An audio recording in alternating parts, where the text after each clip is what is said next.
디모데전서 6장 11절부터 21절 말씀입니다. 하나님의 사람이여, 그대는 이 악한 것들을 피하십시오. 의와 경건과 믿음과 사랑과 인내와 온유를 조으십시오. 믿음의 선한 싸움을 싸우십시오. 영생을 얻으십시오. 하나님께서는 영생을 얻게 하시려고 그대를 부르셨고, 또 그대는 많은 증인들 앞에서 훌륭하게 신앙을 고백하였습니다.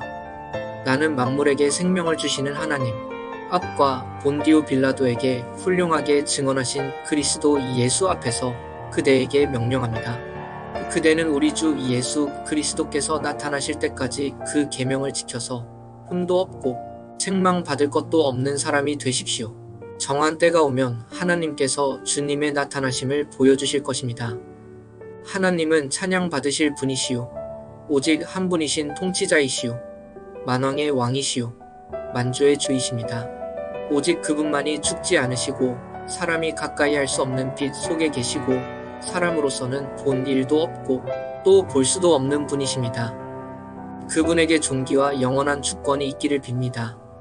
아멘. 그대는 이 세상의 부자들에게 명령하여 교만해지지도 말고 덧없는 재물에 소망을 두지도 말고 오직 우리에게 모든 것을 풍성히 주셔서 즐기게 하시는 하나님께 소망을 두라고 하십시오. 또 선을 행하고 좋은 일을 많이 하고 아낌없이 베풀고 즐겨 나누어 주라고 하십시오. 그렇게 하여 앞날을 위하여 든든한 기초를 스스로 쌓아서 참된 생명을 얻으라고 하십시오. 디모데여, 그대에게 맡긴 것을 잘 지키십시오. 속된 잡담을 피하고 거짓 지식의 반대 이론을 물리치십시오. 이 반대 이론을 내세우다가 믿음을 잃은 사람도 덜어 있습니다. 은혜가 여러분과 함께 있기를 바랍니다.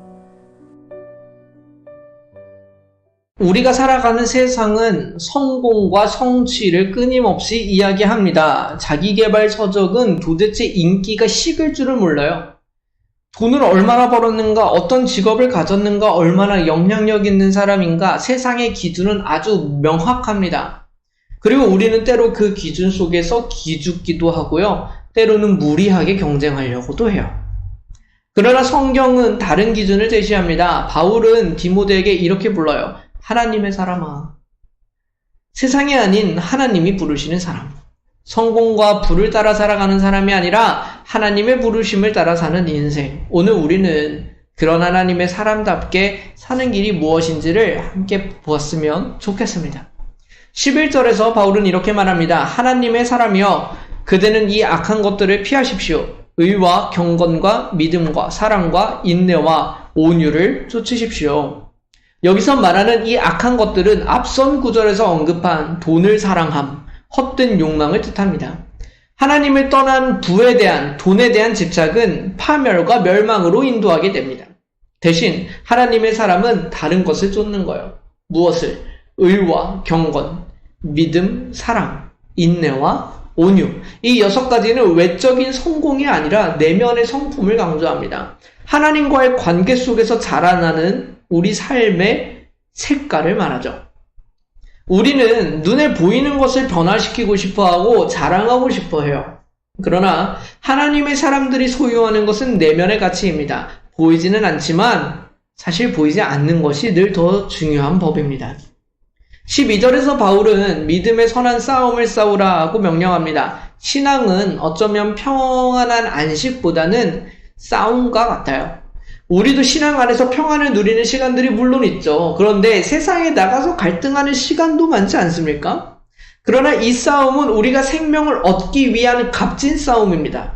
우리가 받은 부르심을 끝까지 붙들어야 한다고요. 어쩌면 이는 겉으로 나타나지 않는 싸움이기도 합니다. 우리의 죄성은 끊임없이 외적인 가치와 돈을 추구하고 우리의 영혼은 내적인 가치를 추구하고자 하는 그 끊임없는 갈등이 우리 안에 생길 거라고. 그러나 바울은 13절부터 16절까지 예수 그리스도를 증언하면서 그분 앞에서 신실하게 살아가라고 격려합니다.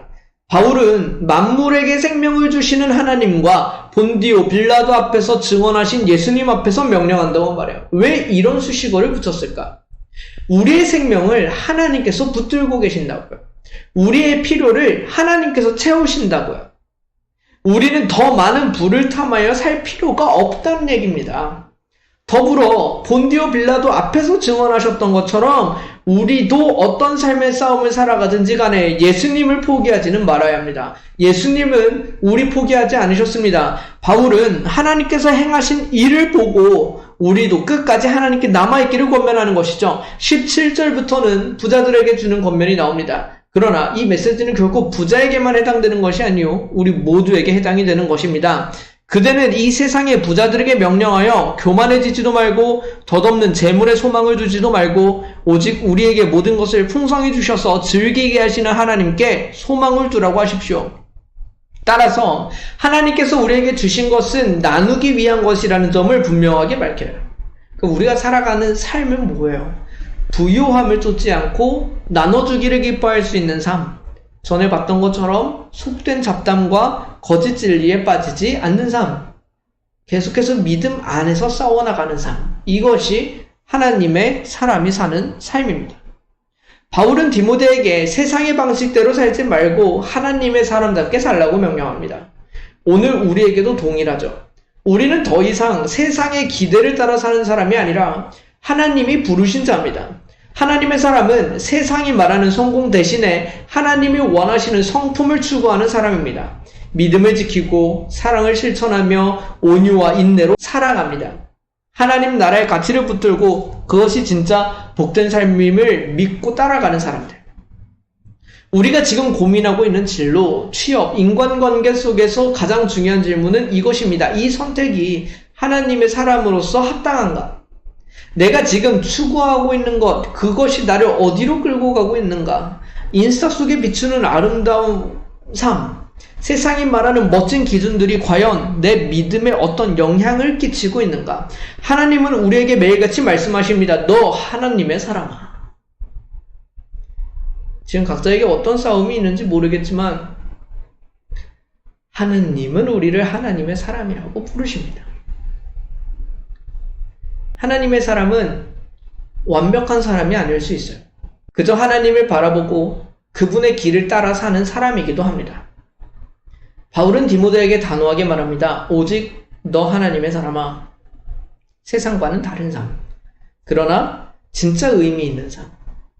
오늘 우리도 그 부르심을 다시 붙들었으면 좋겠습니다. 하나님은 우리도 부르셨습니다. 우리가 서 있는 자리에서 하나님의 사람으로 살아가라고 부르신 겁니다. 오늘 그 부르심을 기억하고 또 응답하며 참으로 의미있고 복된 삶을 사는 우리 모두가 되었으면 좋겠습니다. 잠시 함께 기도합시다. 하나님, 저희들이 살아가는 삶은 어떤 의미를 가지고 있습니까? 우리는 무엇을 애쓰며 무엇을 추구하며 살아가고 있습니까? 하나님께서는 우리를 하나님의 사람이라 부르십니다. 하나님이 책임지시는 사람이기도 하고 하나님이 기뻐하시는 사람이기도 하고 하나님과 같이 살기를 힘쓰는 사람이기도 합니다. 주님, 참으로 그 이름에 걸맞게 수많은 사람들이 외치는 세상의 외적 가치를 쫓아 살아가지 아니하고 하나님께서 말씀하신 그 성령의 열매를 맺으며 살아가는 우리가 되게 하시고 내가 가진 어떤 것을 자랑하고 그것을 더 쌓기를 기뻐하는 사람보다 나를 낮추고 나눠주기를 기뻐하는 사람들이 우리가 되었으면 좋겠습니다. 예수 그리스도를 믿고 그 이름으로 살아가는 우리 모두가 참된 삶의 의미를 찾아 그것을 누리며 살아가게 되기를 간절히 소원하며 예수 그리스도의 이름으로 기도드립니다. 아멘.